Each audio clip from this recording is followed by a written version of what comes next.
Halo, selamat malam Sobat NC. Kali ini kita akan bahas tentang salah satu bisa dibilang sensasi ya, sensasi juga yang sering dialami oleh para penderita GERD dan anxiety disorder ya. Di sini adalah yang pertama gangguan susah tidur dan sering mimpi buruk ya. Ini biasanya sering dialami ya. Saya dulu juga sering mimpi buruk. Di sini bisa bisa meliputi mimpi tentang kejadian yang menakutkan atau mungkin mimpi yang aneh-aneh ya, aneh-aneh kadang nggak jelas maksud dari mimpi itu apa ya. Jadi kalian ketika mengalami itu tidak usah berpikir macam-macam, tidak usah kalian overthinking itu tanda apa, itu firasat apa, jangan seperti itu ya. Kalian hilangkan semua overthinking itu ya. Jadi biasanya untuk yang insomnia dulu ya, untuk yang insomnia di sini biasanya teman-teman ini ketika mengalami gangguan insomnia itu pasti ada sebabnya ya. Sebabnya yang pertama adalah bisa jadi kalian jarak antara makan terakhir dengan tidur itu terlalu dekat ya. Misalkan kalian habis makan malam terus nggak lama tertidur, misalkan makan jam 9 terus kemudian kalian tidur jam 10 yaitu biasanya akan membuat perut kalian tidak nyaman ya, tidak nyaman karena pencernaan kita masih bekerja ya kan. Jadi apalagi kalau kalian makan lauknya agak berat ya, berat di sini misalkan daging atau mungkin ayam ya atau mungkin telur ya, itu kalian harus spare waktu ya. Jadi pada saat kita makan malam terakhir itu upayakan kita memberi waktu yang cukup untuk lambung kita mencerna makanan ya. Jadi jangan langsung tidur. Biasanya kalian meskipun sudah rebahan, sudah madep kanan, madep kiri, pasti kalian akan merasakan tidak nyaman di perut yang menyebabkan kalian gelisah ya, gelisah tidak bisa tidur. Itu yang pertama, faktor jarak antara makan malam terakhir dan tidur terlalu dekat ya. Kemudian bisa juga faktor psikologis ya. Psikologis di sini bisa jadi ada permasalahan yang belum ada solusinya. Misalkan kalian dalam sehari mengalami beberapa kejadian yang membuat kalian stres ya, stres atau mungkin dalam tekanan, terus kalian belum menemukan solusi ya atas masalah itu ya, itu juga bisa menjadi penyebab.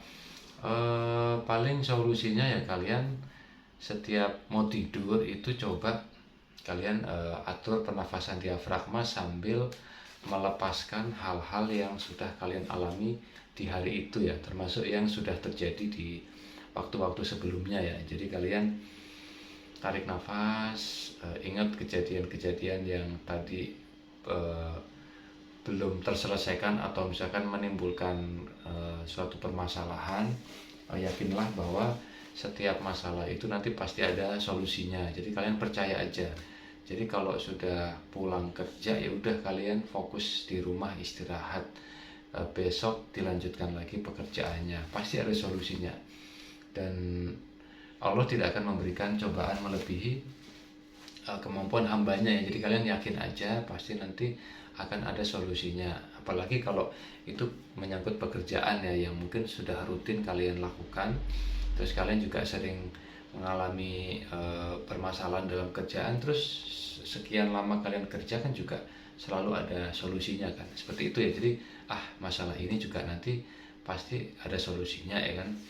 Jadi seperti itu, kalian ketika mau tidur itu kalian berusaha untuk mendiamkan pikiran kita ya, pikiran kita yang mengajak kita memikirkan pekerjaan, memikirkan urusan mungkin pertemanan atau mungkin urusan macam-macam ya. Kalian coba diamkan pikiran kita dengan pada saat kita rebahan gitu, sambil mengatur nafas. Kalian cukup fokus kepada keluar masuknya nafas sambil merem dan upayakan senyum ya. Seperti itu ya, senyum ya. Jangan ambil nafas tapi kalian panik ya. Jadi sambil rebahan, sambil posisi mau tidur gitu boleh ya, seperti itu ya. Jadi nanti kalian ketika muncul film-film atau mungkin bayangan-bayangan yang buruk ya, yang tekanan-tekanan yang kalian alami itu kalian kembalikan ke nafas seperti itu ya. Atau bisa juga kalian sebelum daripada kalian memikirkan hal-hal yang bikin stres ya, kalian bisa juga merecall, membawa kembali flashback kejadian-kejadian yang lebih menyenangkan yang pernah kalian alami. Misalkan pas sebelum kalian sakit dulu ya, mungkin kalian pernah jalan-jalan ke mana, misalkan dengan keluarga atau dengan mungkin dengan pasangannya, atau mungkin dengan kekasihnya ya kalau yang belum menikah ya, atau mungkin dengan keluarga besar ya kan. Mungkin kalian pernah jalan-jalan ke Bali, atau kalian pernah ke Jogja seperti itu. Kalian bayangkan itu, dan biasanya akan menimbulkan suasana yang lebih menyenangkan ya, karena kalian ingat itu momen-momen yang bahagia. Itu lebih baik ya daripada kalian dipaksa harus memikirkan hal-hal yang buruk dan membuat kita gelisah ya, atau membuat kita sedih atau resah ya, seperti itu juga bisa.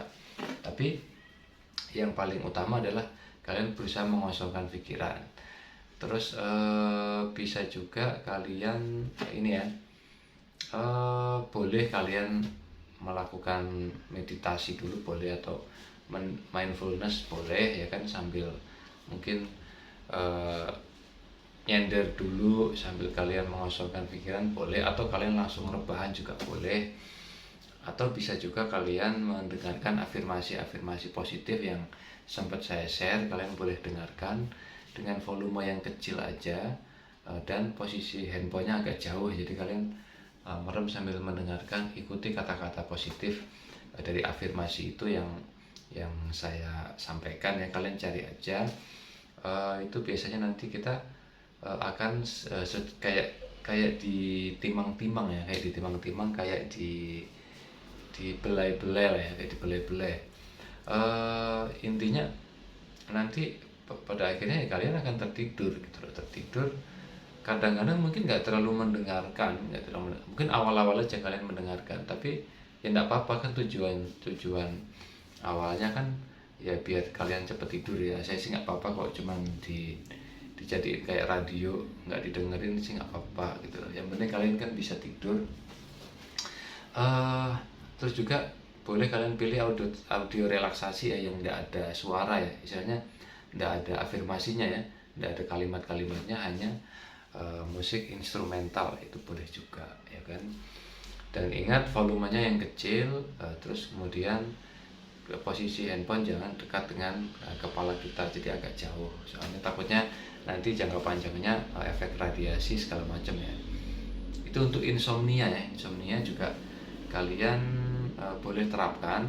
Terus kemudian untuk yang mungkin sudah tidak terlalu insomnia ya, tapi suka mimpi buruk atau mimpi yang aneh-aneh. Mimpi yang aneh-aneh, misalkan mimpi ketemu hantu, atau mimpi sedang mengalami kecelakaan, atau mimpi ketemu orang yang menakutkan, atau mungkin mimpi berkelahi, atau mungkin mimpi kembali ke masa lalu yang dulu tidak menyenangkan. Itu juga biasanya beberapa faktornya itu hampir mirip dengan insomnia. Bisa jadi kita juga mengalami refleks karena tadi ya, jarak makan malam terakhir dengan tidur terlalu dekat, terus kita terlanjur bisa tidur.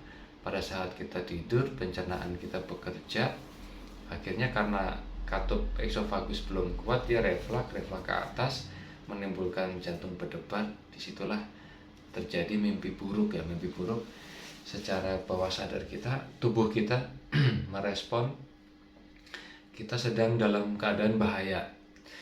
Sorry ya, agak serak sedikit.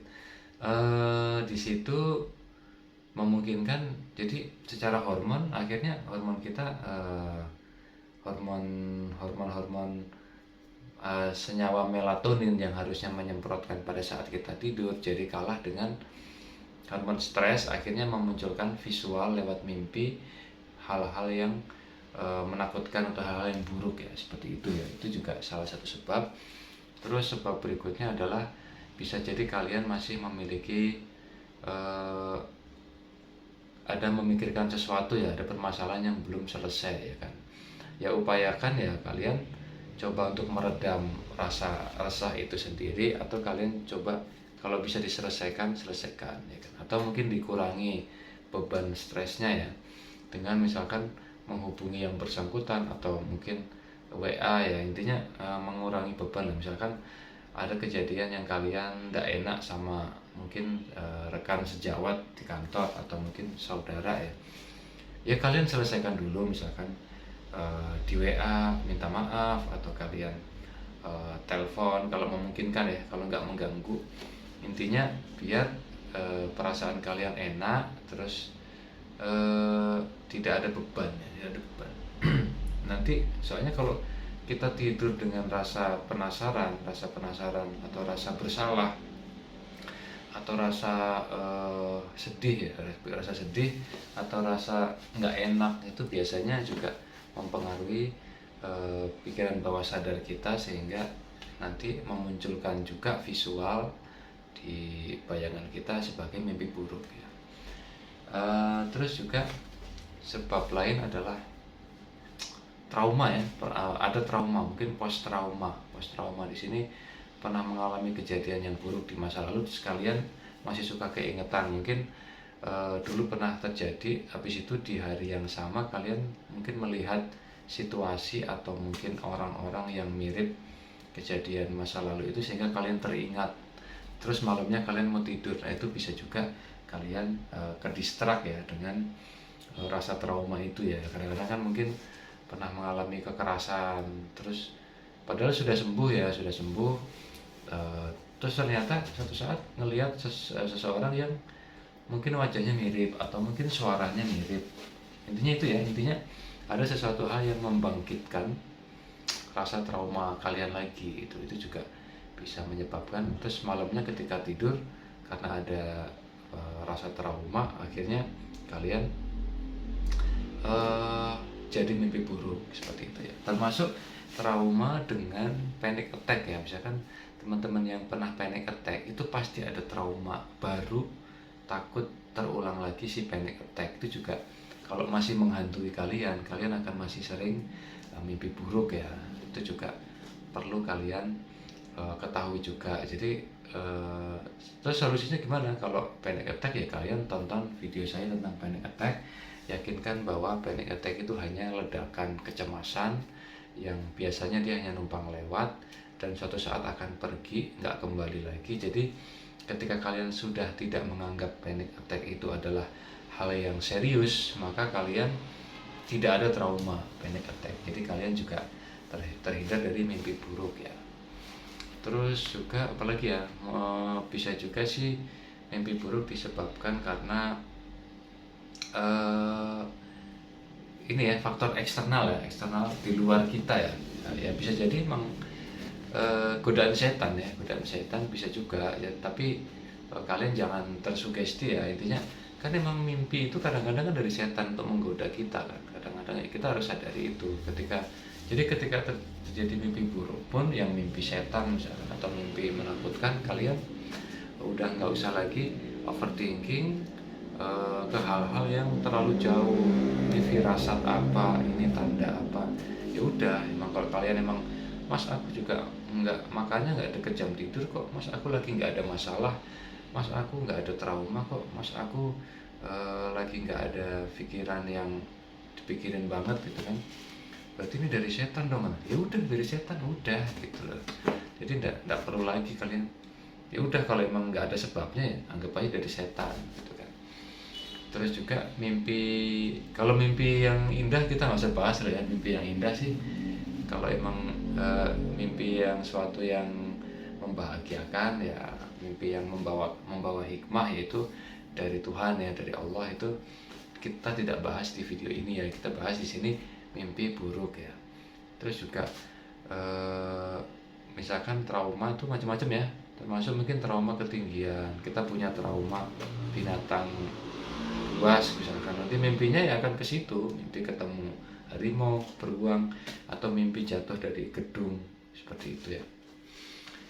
Oke ya, paling itu kalian coba ikuti apa yang sudah saya share barusan ya kan. Jadi setiap kali kalian mimpi buruk, kalian nggak usah berpikir ini gejala penyakit jantung atau ini aku kayaknya lagi dikirim santet sama orang, atau ini jangan-jangan aku tanda-tanda kematian. Jangan seperti itu ya. Buang jauh semua pikiran-pikiran negatif seperti itu. Yakinlah bahwa itu hal yang normal, oke? Jangan lupa berdoa sebelum tidur. Kalian minum air hangat, atur pernafasan, baca doa.